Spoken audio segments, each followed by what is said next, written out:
আসসালামু আলাইকুম প্রিয় দর্শক। খুবই কষ্ট লাগছে কালকে থেকে খবরটা শোনার পরে। যদিও অনেক আগে থেকেই খবরটা নিয়ে অনেক আলোচনা হচ্ছিল।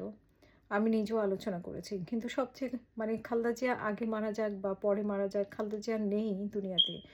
এবং প্রতিটি মানুষ আমরা কেউই থাকবো না, এটাও সত্যি কথা। কিন্তু যে খালেদা জিয়া বাংলাদেশের জন্য এত কষ্ট করেছেন একজন মহিলা, এত কষ্ট করেছেন নিজের জীবনকে ধুঁকে ধুঁকে মেরেছেন নিজেকে। শুধুমাত্র আপোস করেননি বলে। সেই দেশের মানুষ খালেদা জিয়াকে কী দিয়েছে? খালেদা জিয়ার জন্য কী করেছে?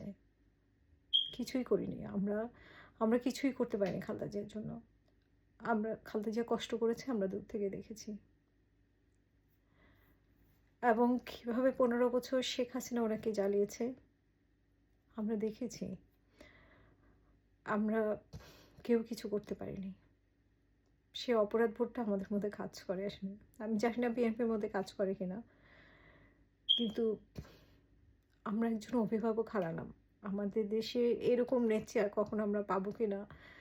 দেশপ্রেমের জন্য, দেশের সার্বভৌমত্ব রক্ষার জন্য এইভাবে নিজের জীবনকে ধুঁকে ধুঁকে বছরের পর বছর শেষ করে দেবে। অথচ ওনার একটুখানি সমঝোতার জন্য সবাই কিন্তু চেষ্টা করেছে।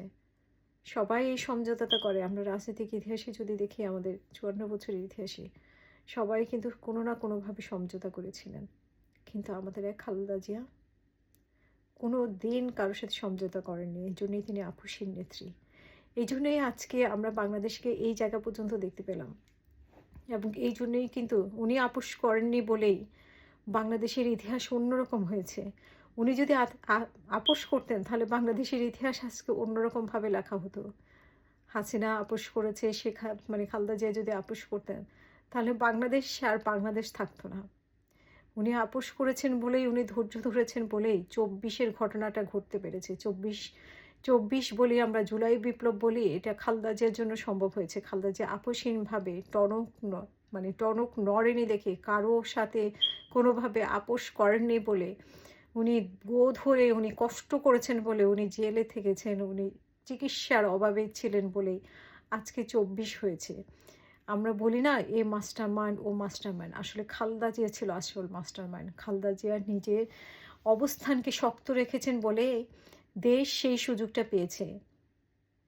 আমাদের তরুণরা, জনতা সেই সুযোগটা পেয়েছে। সেই সুযোগটা করে দিয়েছে আমাদেরকে খালেদা জিয়া। কিন্তু আমরা খালেদা জিয়ার জন্য কী করেছি? আমরা বসে বসে দেখেছি যে উনি কীভাবে মারা যায়। আমরা দেখেছি। আমরা ওনার জন্য কিছুই করতে পারিনি। আমরা দেখেছি হাসিনা কীভাবে ওনাকে যন্ত্রণা দিয়েছে। আমরা ওনার জন্য কিছুই করতে পারিনি। এই আফসোসটাই যে আমাদের মাঝে কিন্তু আর খালেদা জিয়া আসবে না। আর কোনো খালেদা জিয়া বাংলাদেশে জন্ম হবে কিনা, এটা আসলে অকল্পনীয়।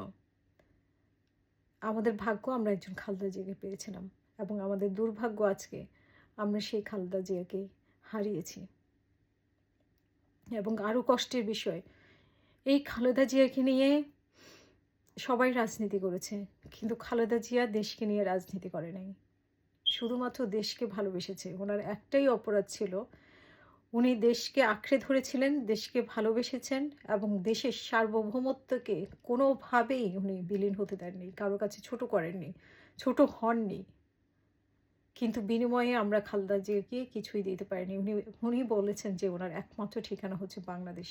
সেই ঠিকানায় উনি আজকে মারা গেছেন। কিন্তু সেই ঠিকানা, ওনাকে সবাই সম্মান করে, সবাই ভালোবাসে। ওনাকে ভালোবাসার জন্য বা ওনাকে সম্মান করার জন্য বিএনপি হওয়ার প্রয়োজন নেই। ঠিক আছে? বিএনপি হওয়ার কোনো প্রয়োজন নেই। কিন্তু আমরা ভালোবেসে ওনাকে আসলে রক্ষা করতে পারি নাই। এটা আমাদের একটা আফসোস যে আমরা ওনাকে ভালো রাখতে পারি নাই, আমরা রক্ষা করতে পারি নাই। ওনাকে ট্রিটমেন্ট করাতে পারি নাই, ওনাকে জেল থেকে বের করতে পারি নাই, ওনাকে ভালো একটা জীবন দিতে পারি নাই। অথচ উনি আমাদের বাংলাদেশের জন্য কী না করে গেছেন। এই আফসোসটা আমরা আসলে কোথায় রাখবো আমি জানি না।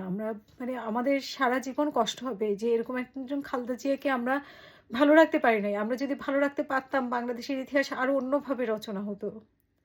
বাংলাদেশে এই ১৪ বছর, যদি ১৫ বছর ওনাকে যদি আমরা রাজনৈতিক মাঠে পেতাম, সবাই মিলে যদি আমরা চেষ্টা করে, এই যে জুলাই বিপ্লবটাকে আমরা যেভাবে সফল করেছি সবাই মিলে, কিন্তু সবাই মিলে যদি আমরা ওনাকে মাঠে রাখতে পারতাম, তাহলে শেখ হাসিনা এই তিলে, তিলে বাংলাদেশকে ধ্বংস করতে পারত না।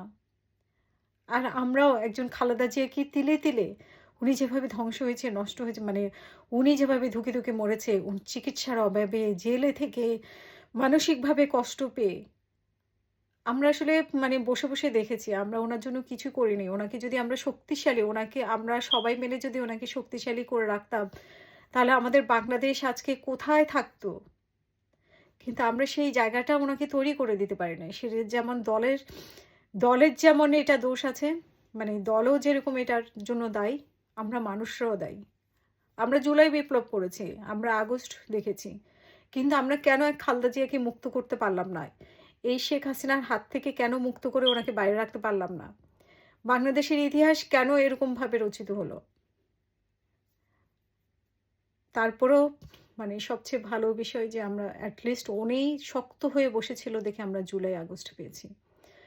কিন্তু এর আগে যদি মানে এরকম একটা জুলাই আগস্ট ঘটিয়ে যদি ওনাকে আমরা বাইরে রাখতে পারতাম, রাজনীতিতে সক্রিয় রাখতে পারতাম, আজ বাংলাদেশের ইতিহাস অন্যভাবে রচিত হতো।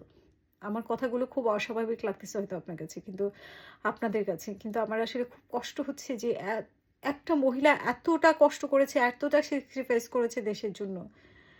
কিন্তু আমরা ওনাকে সত্যি আমি খুব আবেগপ্রবণ আজকে। ওনাকে কি ধুঁকে, ধুঁকে মরতে হয়েছে। এই কথা চিন্তা করলে দেখবেন আপনাদের নিজেদেরও চোখের পানি রাখতে পারবেন না। কেউই রাখতে পারবে না। কেউই ধরে রাখতে পারবে না যে উনাকে কীভাবে ধুকে, ধুকে মরতে হয়েছে ১৫ বছর। কী কষ্টটা উনি করেছেন। উনি কাউকে পাননি, দলকে পাননি। মানুষ ওনার জন্য ভালোবেসেছি। কিন্তু আমরা কয়জন ওনাকে রক্ষা করতে পেরেছি, বাইরে রাখতে পেরেছি।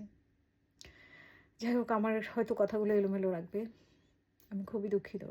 বাট আমি নিজেকেও ক্ষমা করতে পারতেছি না। যে আমরা মহিলার জন্য কী করেছি, আমরা ওনার জন্য কী করেছি। তারপরেও আল্লাহর কাছে দোয়া থাকবে আমাদের যদি আল্লাহ দোয়া কবুল করেন অবশ্যই ওনাকে ভালো রাখবেন শেষ জীবনে।